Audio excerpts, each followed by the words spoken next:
Good morning, students. In our last class, we have discussed that there were three activities that were involved in improving the crop yield, right? We have seen that we need to improve our crop production, and for that, there were the three activities that were involved in this process, and these were crop variety improvement, crop production improvement, and crop production management, right? All these things we are going to discuss in detail now. First of all, crop variety improvement. किस तरीके से हम crop की variety को improve कर सकते हैं, जो क्रॉप हमने उगाई है उसकी वैरायटी में हम किस तरीके से इम्प्रूव कर सकते हैं, that the thing we are going to discuss here. This approach depends on finding a crop variety that can give a good yield. ये जो अप्रोच है वो डिपेंड करता है एक ऐसी वैरायटी क्रॉप को फाइंड करना जो कि हमको अच्छी यील्ड दे, राइट। जैसे कि हम ऐसे सीड्स को चुने जिससे कि हमको बेटर प्रोडक्शन मिले। जो सीड्स हम चुने वो अच्छी क्वालिटी के हों, उनकी क्वालिटी जो है वो ख़राब ना हो, राइट। इन चीज़ों का हम थोड़ा सा ध्यान रखें। वेराइटीज़ और strains of crop can be selected by breeding for various useful characteristics. आजकल मार्केट में जो नेचुरल सीड्स हैं उनके अलावा ब्रीड सीड्स भी आते हैं जिसमें कि ब्रीडिंग की जाती है सीड्स की, सो दैट उनसे होने वाला जो प्रोडक्शन है वो और ज़्यादा बेटर हो। ब्रीडिंग का मतलब होता है आर्टिफिशियली उनमें कुछ ऐसे कैरेक्टर्स डाले जाते हैं जिससे कि उनसे होने वाला जो प्रोडक्शन है वो ज़्यादा बेटर हो as compare to the natural seeds, right. Such as disease resistance, easily उनको कोई डिजीज़ ना हो पाए। रिस्पॉन्स टू फर्टिलाइज़र्स, वो फर्टिलाइज़र्स को पॉजिटिवली रिस्पॉन्ड करें। प्रोडक्शन क्वालिटी, उनसे क्वालिटी जो है वो इम्प्रूव हो। हाई यील्ड्स, और जो यील्डिंग है वो बहुत ज़्यादा हाई हो, मतलब हमको जो प्रोडक्शन मिले वो ज़्यादा अमाउंट में मिले। One way of intercorporating desirable characters into crop varieties is by hybridization. और किसी भी सीड में हम अपनी रिक्वायरमेंट के अकॉर्डिंग जब कुछ कैरेक्टर्स डालते हैं तो इस प्रोसेस को बोलते हैं hybridisation. It is a very important process जिसके बारे में आप नेक्स्ट क्लासेस में और ज़्यादा डिटेल में पढ़ेंगे।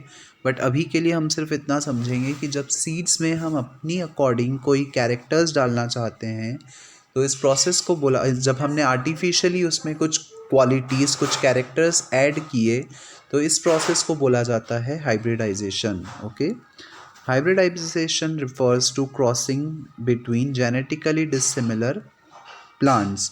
जब हम दो डिसिमिलर प्लांट्स को जेनेटिकली क्रॉस करवाते हैं, मतलब उनके क्रोमोसोम्स की क्रॉसिंग करवाते हैं, तो इस प्रोसेस को हम बोलते हैं हाइब्रिडाइजेशन।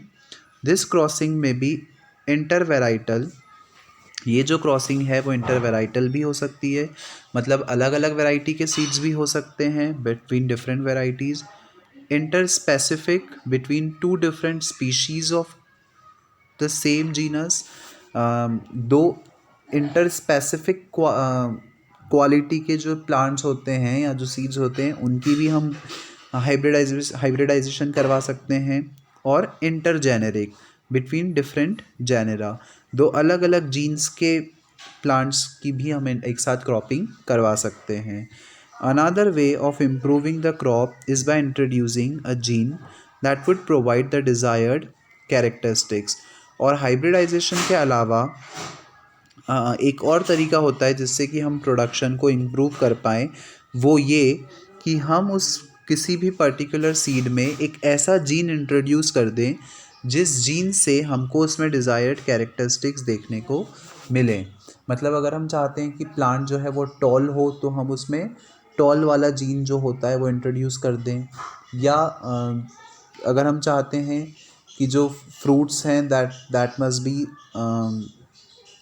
स्वीट, तो उसके लिए जो डिज़ायर्ड कैरेक्टर्स है वो हम ऐड कर दें। तो इस तरीके से जो जो डिज़ायर्ड कैरेक्टरिस्टिक्स होती हैं उसके अकॉर्डिंग जब हम जीन्स इंट्रोड्यूस करते हैं तो that is also the one way by which we can increase the yielding. For new variety of crops to be accepted, it is necessary that the variety produces high yields under different conditions that are found in different areas. नई नई variety के crops को accept करने के लिए हमारे लिए ये ज़रूरी है कि जो वैरायटी प्रोड्यूस हुई है वो हाई क्वालिटी की हो under different conditions that are found in different areas, और उनसे जो प्रोडक्शन हो रहा है वो हर एक एरिया के क्लाइमेट, टेम्परेचर, एनवायरमेंटल कंडीशंस, इन सब के अकॉर्डिंग हो, राइट। क्योंकि हर जगह की क्लाइमेटिक कंडीशंस और एनवायरमेंटल कंडीशंस जो हैं वो अलग अलग हैं। तो ये सारे जो सीड्स हैं, ये सारी जो चीज़ें हैं वो हर जगह पे ग्रो कर पाएँ, हमारी कोशिश यही रहती है, right. Farmers would need to be provided with the good quality seeds of a particular variety.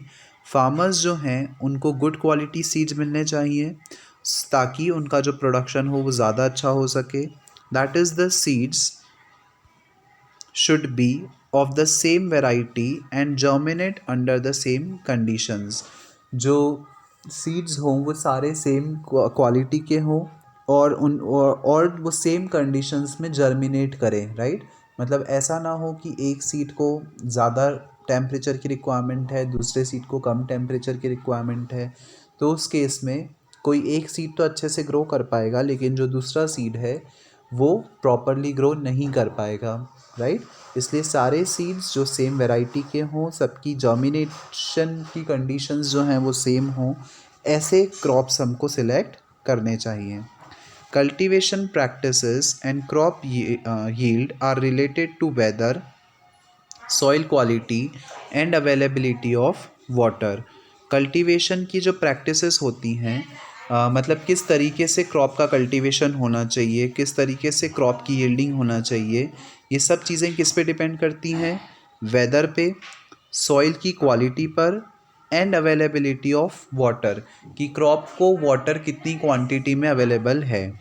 Since weather conditions such as drought and flood situations are unpredictable, varieties that can be grown in diverse climatic conditions are useful।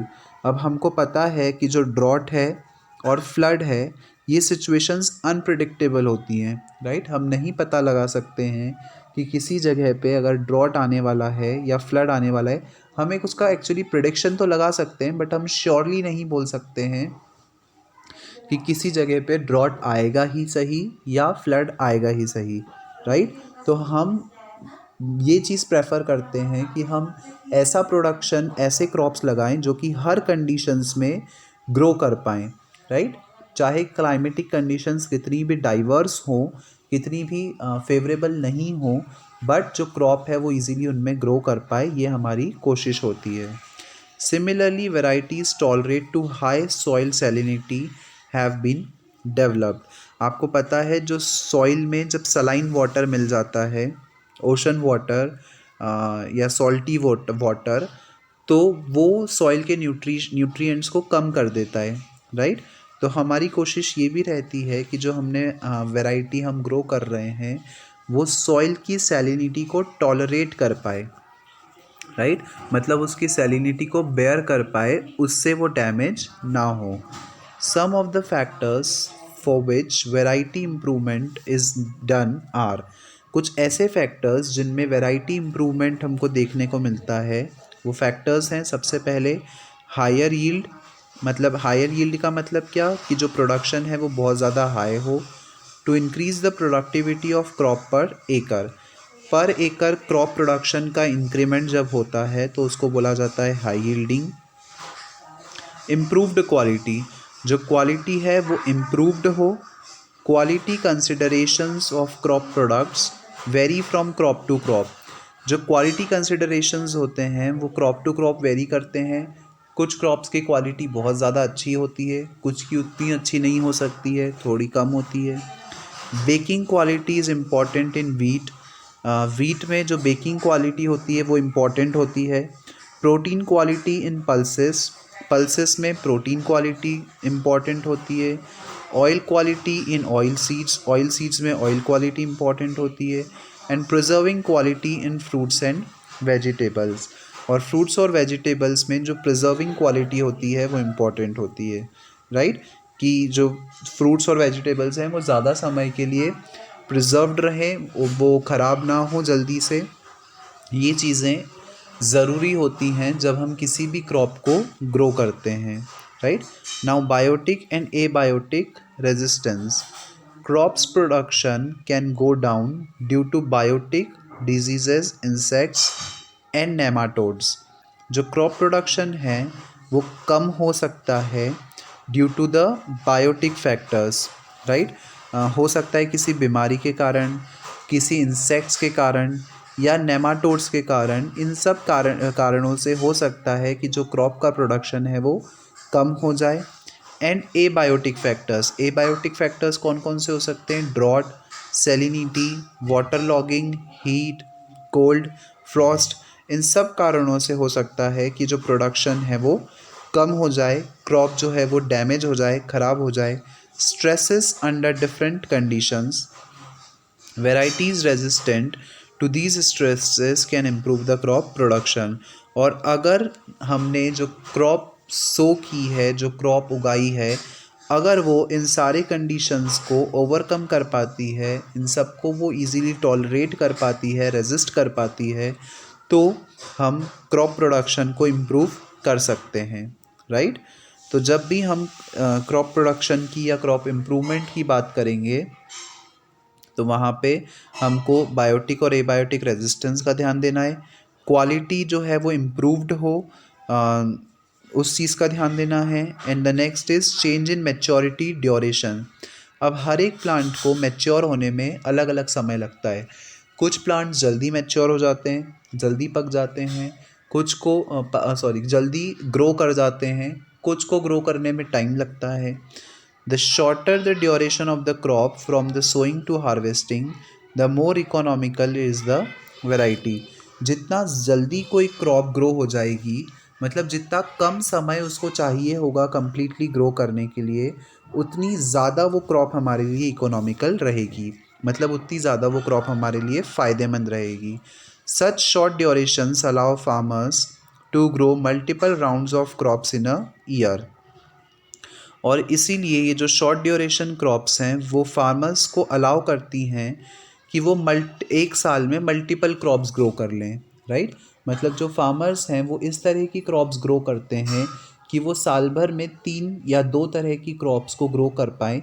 ऐसी crops जो हर मतलब 2 या 3 महीनों में grow कर जाती है, या ऐसी क्रॉप्स जो हर 6 महीने में ग्रो कर जाती है, उससे उनको ज़्यादा फ़ायदे होने के चांसेस होते हैं रेदर देन अगर वो कोई ईयरली क्रॉप ग्रो करते हैं तो उनका जो फील्ड है वो पूरे साल के लिए ब्लॉक हो जाता है, राइट। तो जितनी शॉर्ट ड्यूरेशन कोई क्रॉप होगी उतना ज़्यादा हमको उससे फ़ायदा होगा। Short duration also reduces the cost of crop production. अगर ड्यूरेशन शॉर्ट रहेगा तो उससे क्रॉप प्रोडक्शन की जो कॉस्ट है वो भी रिड्यूस हो जाती है। Uniform maturity makes the harvesting process easy. और जब मैच्योरिटी यूनिफॉर्म होती है, मतलब कोई जो क्रॉप है वो यूनिफॉर्मली मैच्योर होती है, तो उससे हार्वेस्टिंग की जो प्रोसेस है वो भी ईजी हो जाती है। And reduces losses during harvesting. और हार्वेस्टिंग के दौरान जो लॉस हैं वो भी कम हो जाते हैं, राइट। तो these all are the things that are important while we do talk about the crop production quality. Wider adaptability। जो क्रॉप हम ग्रो कर रहे हैं उसकी एडाप्टेबिलिटी जो है वो वाइडर होनी चाहिए। मतलब developing varieties for wider adaptability will help in stabilizing the crop production. अगर हम ऐसी वेराइटीज़ की क्रॉप ग्रो करेंगे जो कि ज़्यादा एडाप्टिविटी वाली हैं, तो वहाँ पर हम क्रॉप प्रोडक्शन को सस्टेनेबल कर पाएंगे। सस्टेनेबल का मतलब I have already taught you. Under different environmental conditions, अलग अलग इन्वायरमेंटल कंडीशंस में भी जो क्रॉप प्रोडक्शन है वो अच्छा रहेगा। One variety can then be grown under different climatic conditions in different areas. और उस केस में अगर ये करना पॉसिबल है तो उस केस में एक क्वालिटी ऑफ क्रॉप को हम दूसरी जगह पे भी उगा पाएंगे। जैसे मान लीजिए सैफरन है, केसर, जो कश्मीर की केसर होती है that is very famous, right. तो अगर उसको हम किसी तरीके से उसकी अडाप्टेबिलिटी को बढ़ा पाए तो उसी क्वालिटी की केसर हम किसी और एरिया में भी ग्रो कर पाएंगे, जिससे उसका प्रोडक्शन जो है वो इंक्रीज़ हो जाएगा। तो अगर क्रॉप एडाप्ट कर लेती है, अगर कोई क्रॉप इजीली अडाप्टेबल होती है तो वो हमारे क्रॉप प्रोडक्शन को इंक्रीज़ कर सकती है, right. Then desirable agronomic characteristics. अब ये एग्रोनॉमिक कैरेक्टरिस्टिक्स क्या होती हैं वो देखते हैं। Tallness and profuse branching are desirable characteristics for fodder crops. Fodder crops की अगर हम बात करें तो फॉडर क्रॉप्स के लिए ज़रूरी है कि वो लंबे हों एंड उनकी ब्रांचेस जो हों वो बहुत ज़्यादा हों। सो टॉलनेस और प्रोफ्यूज ब्रांचिंग हमारे लिए ज़रूरी है, डिज़ायरेबल कैरेक्टरिस्टिक्स हैं फॉडर क्रॉप्स के लिए। Dwarfness is desired in cereals. लेकिन जब हम सीरियल्स की बात करते हैं, अनाज की बात करते हैं, तो वहाँ पे ज़रूरी है कि जो हमारा जो क्रॉप हो वो ड्वार्फ हो, मतलब ज़्यादा हाइटेड नहीं हो, छोटे हों। So that less nutrients are consumed by these crops. और छोटे क्यों हों? ताकि वो कम न्यूट्रिएंट्स को कंज्यूम करें। अगर बड़े होंगे तो वो ज़्यादा न्यूट्रिएंट्स को कंज्यूम करेंगे और सॉइल की क्वालिटी को रिड्यूस करेंगे। Thus, developing qualities of desired agronomic characters help give higher productivity. इसीलिए जब हम thus developing varieties of desired agronomic characters help give higher productivity. और जब हम इन कैरेक्टरिस्टिक्स को बढ़ा देंगे, उनको डेवलप करेंगे, तो उससे जो प्रोडक्टिविटी है वो भी क्या हो जाएगी, हाई हो जाएगी, इंक्रीज़ हो जाएगी, right. So in this way we can see that जो क्रॉप की वैरायटी है उसमें हम इम्प्रूव कर सकते हैं by following all these points. इन सारी चीज़ों का ध्यान अगर हम रखें तो उससे हम क्रॉप की प्रोडक्शन को क्वालिटी को भी इम्प्रूव कर सकते हैं, right. Now the second activity that is involve in this process is crop production management. अगर हम किसी तरीके से क्रॉप के प्रोडक्शन को मैनेज कर पाएँ, क्रॉप के प्रोडक्शन को इंक्रीज़ कर पाएँ, ज़्यादा से ज़्यादा प्रोडक्शन करवा पाएँ, तो भी जो हमारी फूड सिक्योरिटी की प्रॉब्लम है वो कम हो जाएगी, right. In India, as in many other agricultural based countries, farming ranges from small to very large farms. India की बात करें या हम दूसरी एग्रीकल्चरल बेस्ड कंट्रीज़ की बात करें तो जो फार्मिंग है वो एक बहुत छोटे से छोटे लेवल पर भी होती है और बहुत बड़े लेवल पर भी होती है। डिफरेंट फार्मर्स दस हैव मोर और लेस लैंड। और अलग अलग फार्मर्स जो हैं उनके पास अलग अलग मात्रा में लैंड होती है। कुछ फार्मर्स के पास बहुत ज़्यादा लैंड होती है, कुछ के पास बहुत कम लैंड होती है। Money and access to information and technology. उनके पास हो सकता है किसी के पास कम मनी हो, ज़्यादा मनी हो, या उनको ज़्यादा access to information and technology, वो इन्फॉर्मेशन और टेक्नोलॉजी का ज़्यादा यूज़ करते हो या कम यूज़ करते हो। कुछ फार्मर्स के पास ट्रैक्टर्स हैं, हाई यील्डिंग वैरायटी सीड्स हैं, फर्टिलाइज़र्स हैं, पेस्टिसाइड्स हैं। और वहीं एक दूसरा फार्मर है उसके पास इन सारी चीज़ें नहीं है, वो अभी भी बैलों से अगर जोत रहा है, पुराने सीड्स का यूज़ कर रहा है, मैन्योर्स का ही यूज़ कर रहा है, फर्टिलाइज़र्स उसके पास नहीं है, तो उसका जो प्रोडक्शन है वो कम होगा as compare to that farmer जिसके पास ये सारी चीज़ें हैं। In short, it is the money और financial conditions that allow farmers to take up different farming practices. In short हम ये बोल सकते हैं कि जिस फार्मर के पास जितना ज़्यादा पैसा और उसकी फाइनेंशियल कंडीशन जितनी अच्छी होगी, उतना ज़्यादा उसका फार्मिंग प्रैक्टिसेस उतनी अच्छी होंगी और उतना ज़्यादा उसका क्रॉप प्रोडक्शन होगा। There is a correlation between the higher input and yields.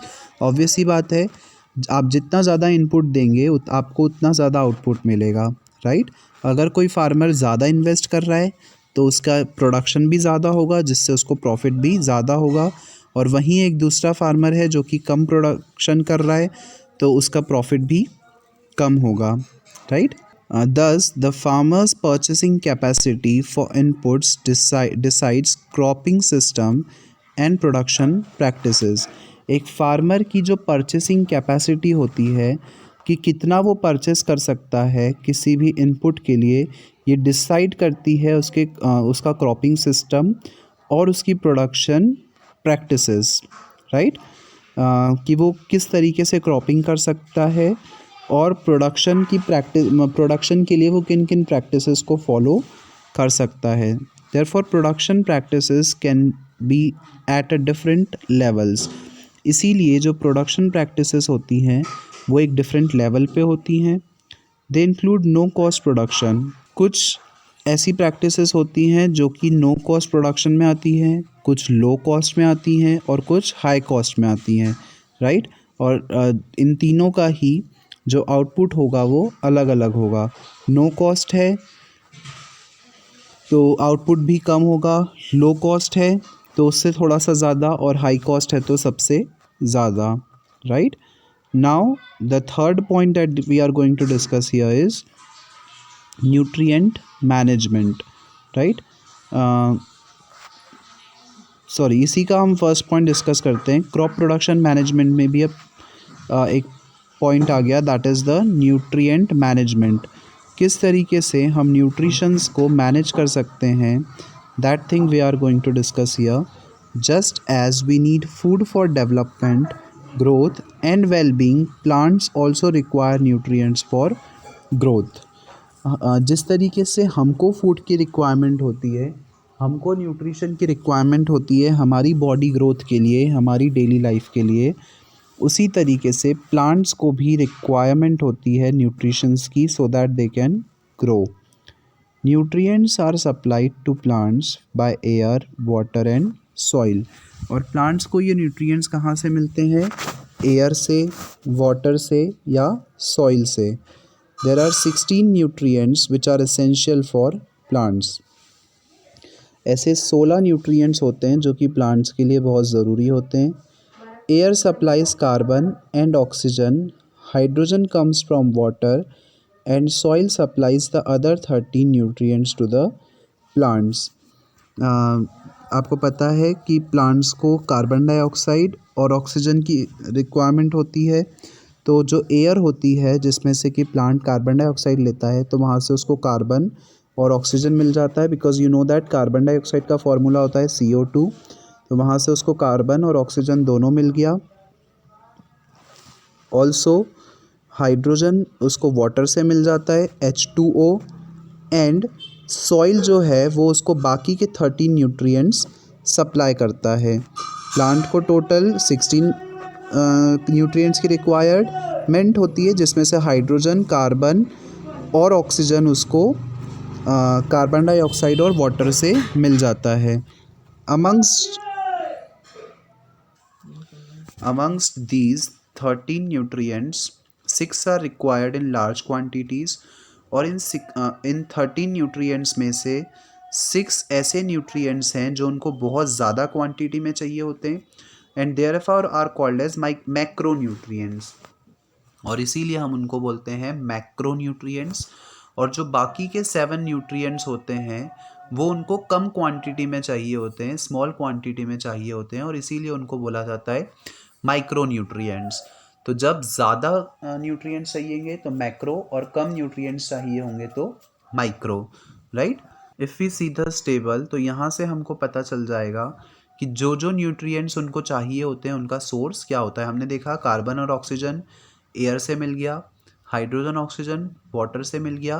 अब मैक्रो जो 6 न्यूट्रिएंट ज़्यादा ज़रूरी होते हैं, ज़्यादा क्वांटिटी में चाहिए होते हैं, nitrogen, phosphorus, potassium, calcium, magnesium और सल्फर, ये सब मैक्रो न्यूट्रिएंट्स। और ऐसे न्यूट्रिएंट्स जो उनको कम मात्रा में चाहिए होते हैं, जैसे कि iron, manganese, boron, zinc, copper, molybdenum and chlorine, ये सब micronutrients, right? Deficiency of these nutrients affects physiological processes in plants including reproduction। In nutrients की डेफिशिएंसी जो होती है, कमी जो होती है, वो फिजियोलॉजिकल प्रोसेसेस को अफेक्ट करती हैं, including the reproduction, growth and susceptibility to diseases.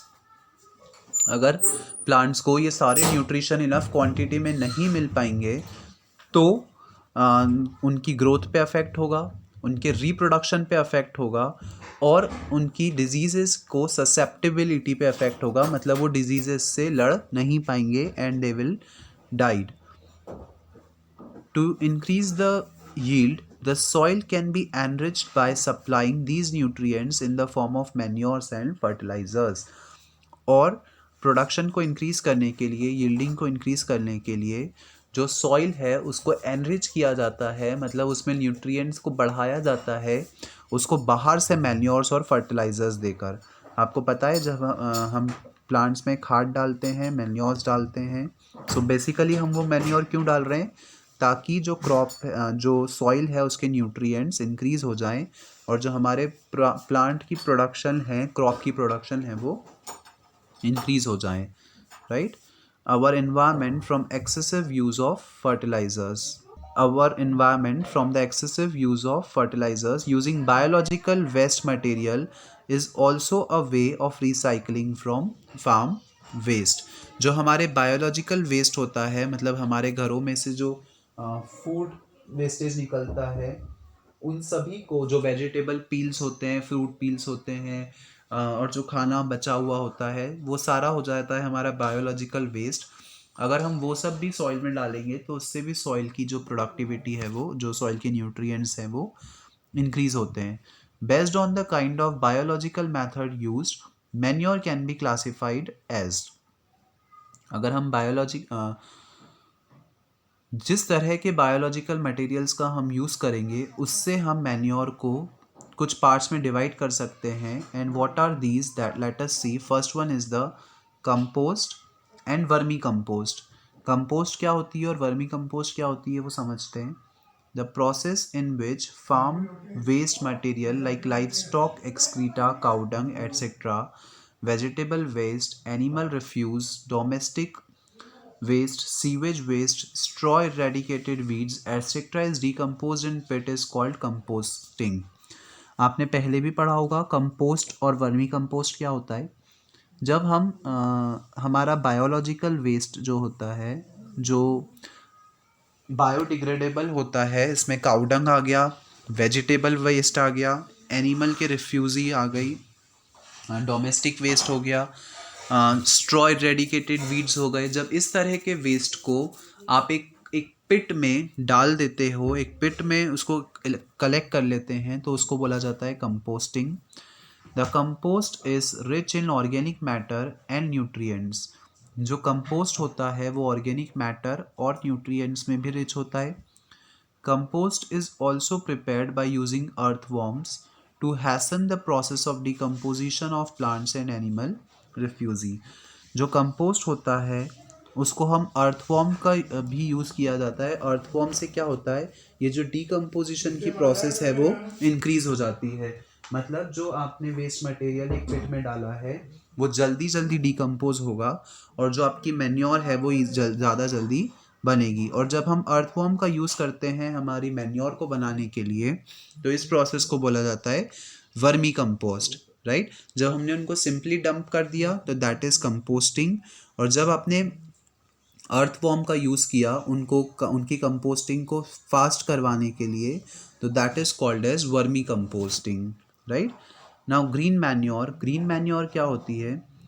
Prior to the sowing of the crop seed, some plants like sun hemp and guar are grown and then mulched by ploughing them into the soil. Prior to the sowing of the crop seed, एक seed को सो करने से पहले कुछ plants ऐसे होते हैं जैसे कि sunn hemp, guar, are sown and then mulched by ploughing them into the soil. उनको प्लफिंग की जाती है. These green plants thus turn into green manure which help in enriching the soil in nitrogen and phosphorus.